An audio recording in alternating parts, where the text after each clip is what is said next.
العالمين والصلاة والسلام على أشرف الأنبياء والمرسلين وعلى آله وأصحابه أجمعين. أشهد أن لا إله إلا الله وأشهد أن محمدا عبده ورسوله. اللهم صل على محمد وعلى آل محمد كما صليت على إبراهيم وعلى آل إبراهيم وبارك على محمد وعلى آل محمد كما باركت على إبراهيم وعلى آل إبراهيم إنك حميد مجيد. قال تعالى في القرآن الكريم: أعوذ بالله من الشيطان الرجيم. بسم الله الرحمن الرحيم. يا أيها الذين آمنوا اتقوا الله حق تقاته ولا تموتن إلا وأنتم مسلمون. وقال أيضا: أعوذ بالله من الشيطان الرجيم. إنا أعطيناك الكوثر فصل لربك وانحر إن شانئك هو الأبتر. اللهم ارحمنا بالقرآن. Ma'asyiral muslimin rahimakumullah. Mari kita panjatkan puji dan syukur kepada Allah Subhanahu wa taala atas limpahan nikmat, karunia, hidayah dan inayatnya yang tidak henti-hentinya dicurahkan kepada kita sekalian. Sehingga berkumpulnya kita di tempat yang mulia ini adalah bagian dari hidayah Allah Subhanahu wa taala. Alhamdulillah. Hari ini kita dapat merayakan Idul Adha, dinamakan juga Idul Kurban, Idul Nahar, dan Idul Akbar.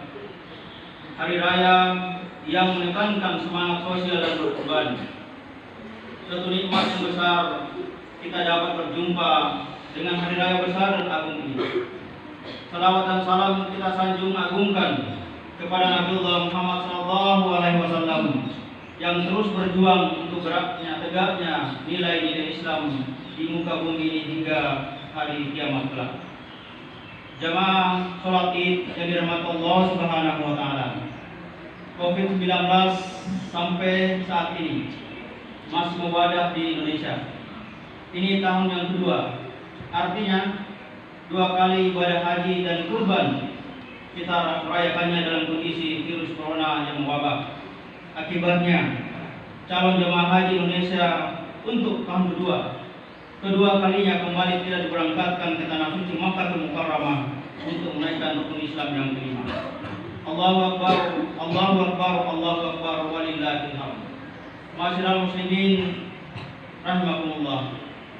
Salah satu kisah Nabi Ibrahim alaihissalam yang tercantum dalam Al-Quran yang berkaitan dengan perayaan Idul Adha yang menjadi salah satu hari raya besar umat Islam yang jatuh pada setiap tanggal 10 Zulhijjah dan diperingati pada tanggal tersebut dengan memberi hewan kurban sampai hari tasyrik tanggal 11, 12, dan 13 Zulhijjah. Ibadah kurban jadi syariatkan Allah bertujuan untuk menanamkan keutamaan, kebaikan, akhlak mulia dan mengisi sifat kezaliman dan zakat. Perintah pelaksanaan ibadah kurban ini tertulis dalam Quran surah Al-Kautsar ayat 1 sampai 3. Inna a'tainakal kautsar fasholli li rabbika wanhar inna syani'aka huwal abtar. Artinya, sungguh kata Allah, kami telah memberimu nikmat yang banyak. Jadi Allah mengingatkan kepada kita sekalian tentang banyaknya nikmat yang Allah berikan kepada kita sekalian. Hari ini jemaah yang dirahmati Allah Subhanahu wa taala, kita patut bersyukur dengan salah satu nikmat. Kita diberi kesempatan untuk merayakan Idul Adha ini di masjid. Tidak seperti saudara-saudara kita di tempat lain. Di tempat lain jangankan di lapangan, masjid pun dilarang ditempati sebagai tempat untuk sholat Id. Mereka sholat di rumahnya masing-masing. Sehingga Allah ingatkan kepada kita, kami telah memberimu nikmat yang banyak. Maka apa? Kata Allah Subhanahu wa taala, laksanakan sholat karena Tuhanmu dan berkurbanlah sebagai ibadah dan mendekatkan diri kepada Allah Subhanahu wa taala. Perintahnya adalah sebagai tanda syukur kita kepada Allah Subhanahu wa taala, salatlah dan berkurbanlah. Sungguh orang-orang membencimu ialah yang terputus dari rahmat Allah Subhanahu wa taala.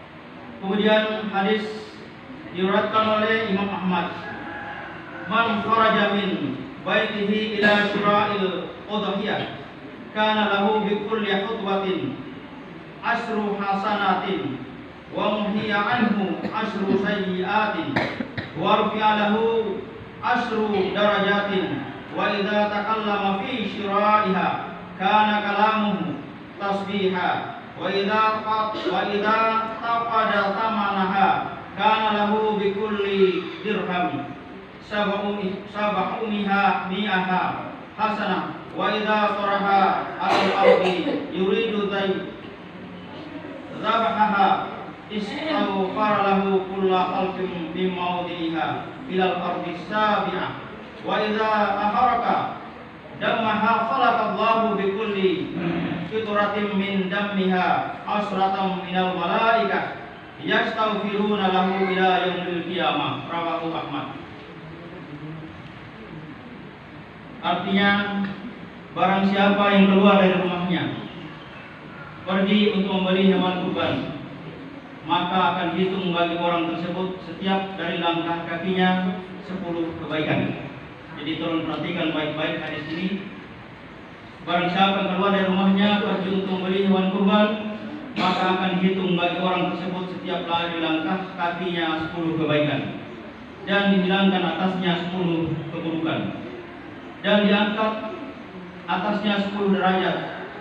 Dan ketika terjadi transaksi pembelian, maka setiap ucapannya, jadi setiap ucapan orang yang sedang transaksi hewan kurban dihitung sebagai tasbih. Dan ketika akad pembelian berlangsung, maka setiap dirham 1 rupiah disamakan dengan 70 kebajikan. 1 rupiah sama dengan 70 kebajikan.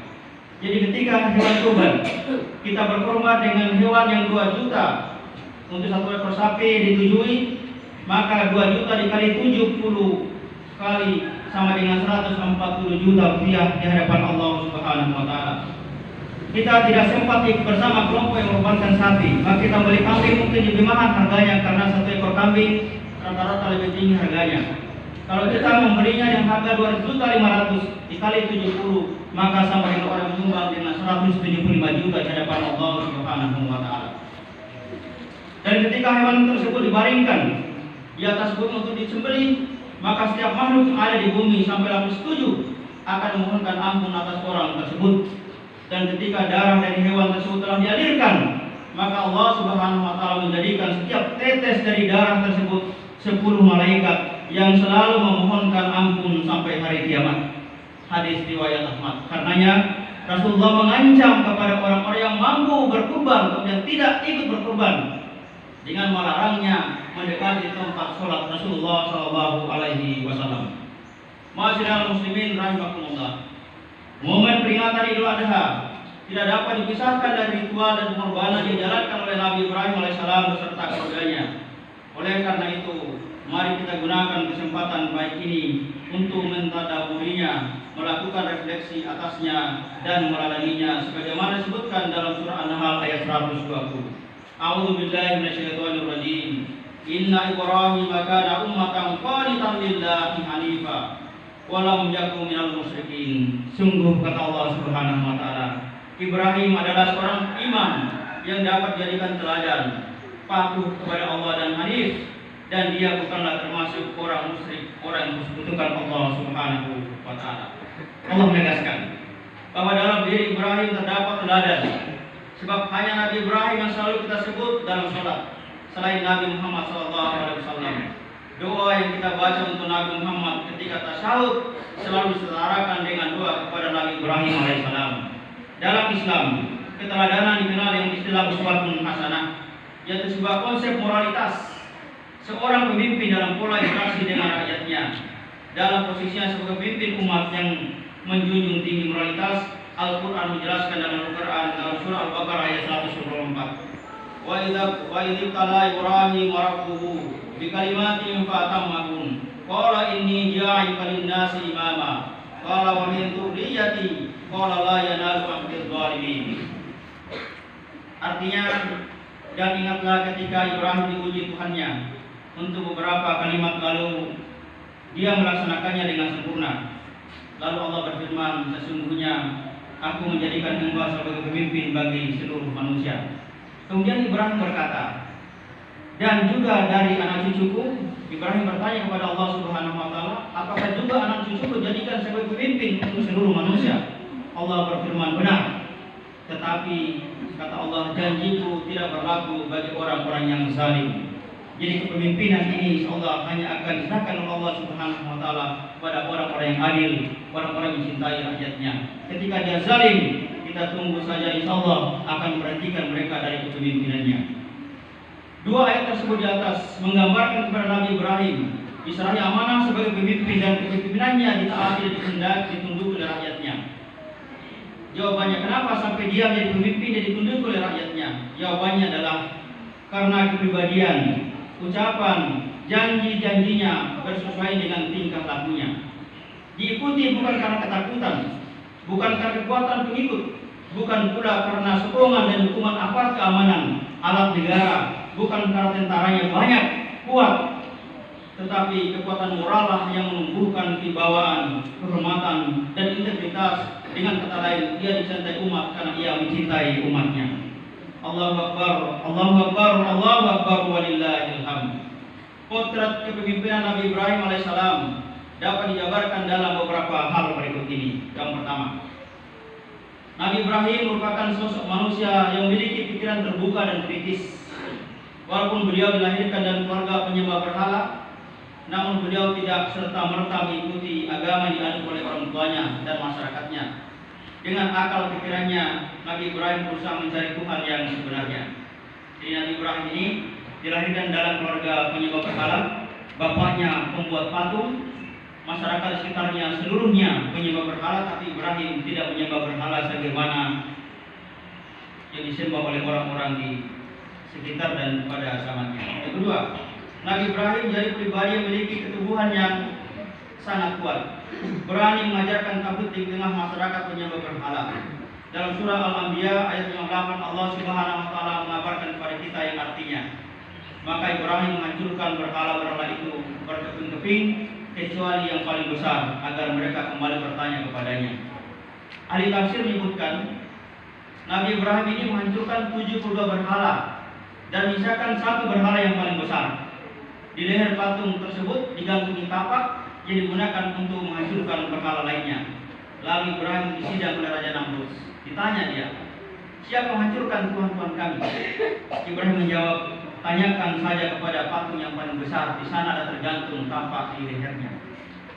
Itu ada dalam surah Al-Anbiya ayat 60. Yang ketiga, Nabi Ibrahim berhasil mendidik, menterbiah keluarganya sehingga menjadi keluarga yang sukses dunia dan akhirat. Jadi Ibrahim ini adalah keluarga yang berhasil mendidik keluarganya menjadi keluarga yang sukses dunia dan akhirat. Beliau berhasil mendidik sang istri sehingga menjadi istri yang sabar dan ikhlas, sehingga Ismail putra kesayangannya tumbuh menjadi anak yang soleh dan pemimpin yang melahirkan orang-orang soleh dan para nabi-nabi.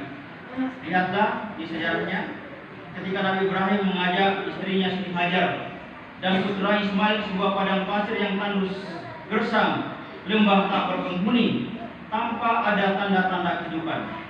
Ibrahim meninggalkan mereka berdua di sana.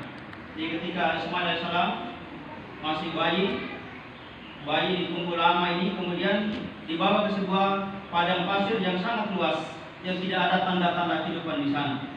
Ibrahim meninggalkan istri dan anaknya di tempat itu. Lalu Siti Hajar bertanya kepada Nabi Ibrahim, yang meninggalkan mereka di padang pasir tidak bertuan. Ibnu Katsir menjelaskan dialognya seperti ini. Hajar bertanya, Hajar mengikuti Nabi Ibrahim yang hendak pergi sambil berkata, wahai Ibrahim, engkau hendak kemana? Jadi dia tanya suaminya yang meninggalkan dia di tempat yang sangat asing itu, apakah engkau hendak pergi meninggalkan kami di lembah yang tidak seorang pun manusia dan tidak pula ada tanda-tanda kehidupan? Hajar bertanya kepada suaminya. Pertanyaan ini diucapkan berkali-kali, tetapi Ibrahim tidak menoleh dan tidak pula menjawab. Akhirnya Siti Hajar bertanya dengan redaksi yang lain, apakah Allah memerintahkan ini kepadamu? Ibrahim baru menoleh dan menjawab, ya. Hajar pun berkata, jika demikian Allah tidak akan menyia-nyiakan kami Setelah itu Hajar tidak bertanya lagi dan Ibrahim pergi meninggalkan mereka berdua di padang pasir yang sangat tandus dan gersang itu. Apa bentuk tanggung jawab Ibrahim kepada dua sosok yang sangat dicintainya? Al-Quran surah Ibrahim ayat 37 Allah berfirman, Ibrahim hanya berdoa kepada Allah Subhanahu wa Ta'ala karena ada perintah Allah untuk menitipkan istri dan anaknya di padang pasir yang tandus itu sebagai satu cobaan iman baginya. Ibrahim pun berkata, Ya Allah, ya Tuhan kami, sesungguhnya aku telah menempatkan sebagian keturunanku di lembah yang tidak mempunyai tanaman di dekat Baitullah yang dihormati. Ya Tuhan kami, yang demikian itu agar mereka mendirikan sholat, maka jadikanlah hati sebagian manusia cenderung kepada mereka, dan berilah mereka rezeki dari buah-buahan, mudah-mudahan mereka bersyukur. Keempat, keberhasilan Ibrahim yang terdiam mendidik anak satu-satunya. Anak yang ditunggu kehadirannya dalam waktu yang cukup lama bagi ukuran manusia biasa. Ismail dilahirkan di saat umur pernikahan menginjak usia 70 tahun. Jadi Ismail ini lahir pada usia pernikahan Nabi Ibrahim pada usia yang ke-70 tahun. Jadi kalau ada yang baru 10 tahun, 15 tahun itu belum seberapa. Karena Nabi Ibrahim seorang anak oleh Allah Subhanahu wa Ta'ala pada usia pernikahannya yang ke-70. Anaknya bernama Ismail. Kemudian pada usia pernikahannya ke-90 baru dikaruniai dengan seorang anak bernama Ishak. Tetapi Allah menguji manusia pilihan ini dengan perintah yang luar biasa, bukan perintah biasa. Betapa tidak? Di saat sejuknya pandangan seorang ayah melihat anak yang mulai tumbuh remaja, ujian itu datang lagi. Tidak tanggung-tanggung. Hal yang pertama tadi hanya diuji dengan bawa mereka sebuah padang pasir yang sangat tandus. Itu belum seberapa kata Allah Subhanahu wa Ta'ala. Ini tidak tanggung-tanggung. Apa ujiannya? Untuk mengorbankan anak sendiri. Hal ini dikabarkan Allah Subhanahu wa Ta'ala dalam surah As-Saffat ayat 102. Ketika Ibrahim dalam mimpinya diperintahkan Allah Subhanahu wa Ta'ala untuk menyembelih anaknya. Tatkala anak itu sampai bersanduk berusaha bersama-sama Ibrahim berkata, "Hai anakku, qala ya bunayya inni ara fil manam anni azbahuka fanzur madza tara."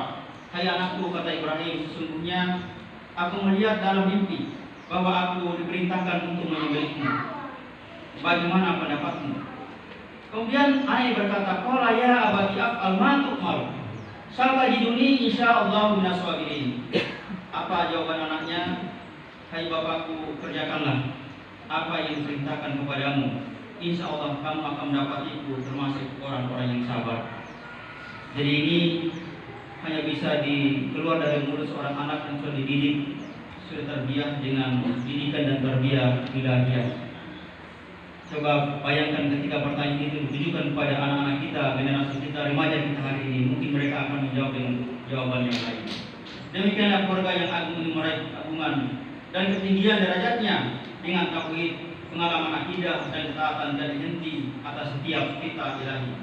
Akan tetapi Allah yang Maha Pengasih membalas kepatuhan ketundukan manusia pilihan ini dengan pilihan yang lain. Jadi ketika kita tunduk patuh dan taat pada aturan dan undang-undang Allah Subhanahu wa Ta'ala, yakinlah Allah Subhanahu wa Ta'ala tidak membiarkan kita dalam kesulitan, dalam keberatan. Tapi Allah menggantikan dengan sesuatu yang lebih baik. Pada saat itu Ismail alaihissalam diganti dengan seorang tugas, dan itulah yang menjadi sejarah pengorbanan manusia terbesar dalam peradaban sampai hari ini. Barakallahu wa lakum fil Qur'anil azim wa nafa'ani wa iyyakum bima fihi minal ayatil dzikril hakim wa taqabbal minkum tilawatan innahu huwas samiul alim.